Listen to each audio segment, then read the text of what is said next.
दानापूर गावातील केळी उत्पादक शेतकऱ्यांना मोठा फटका बसला आहे। बाजार समितीच्या बंदमुळे या केळी उत्पादकांची केळी कोणता व्यापारी उचलायला तयार नाही व भावही मातीमोल म्हणजे 1 क्विंटलला 270 ते 280 रुपये भाव मिळत आहे। तेलारा तालुक्यातील दानापूर हे गाव वाण नदीच्या तीरावर वसलेलं आहे। गावात शेतीत पाणी मुबलक असल्याने या परिसरात बागायतदार शेतकरी मोठी मेहनत करून भाजीपाला व फळबाग लागवड करतात। मात्र गेल्या 2 महिन्यांपासून कोरोना या संसर्गजन्य रोगाने अख्खा देश हादरून सोडला आहे। त्यामुळे सर्वत्र लॉकडाऊन असल्याने व बाजारपेठ बंद असल्याने येथील भाजीपाला उत्पादक व फळबाग उत्पादक शेतकरी मोठ्या संकटात सापडला आहे। कारण नुकत्याच चाललेल्या भारतात कोरोना विषाणूमुळे थैमान घातलेले आहे।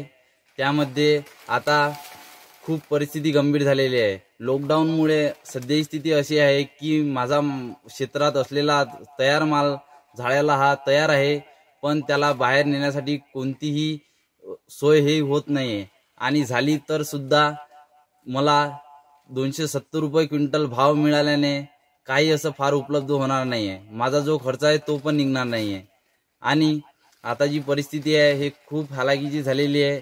कारण कोरोनामुळे शेतकऱ्यावर खूप मोठं असं संकट ओढवलेलं आहे आणि मी जो लावलेला खर्च आहे हा तर माझा निघणारच नाहीये। पण मला असं वाटते की शेतकऱ्यांनी याकडे लक्ष द्यावं आणि मला होत असलेले नुकसान किंवा शेतकऱ्यांना होत असलेले नुकसान याची थोडीशी काळजी घ्यावी।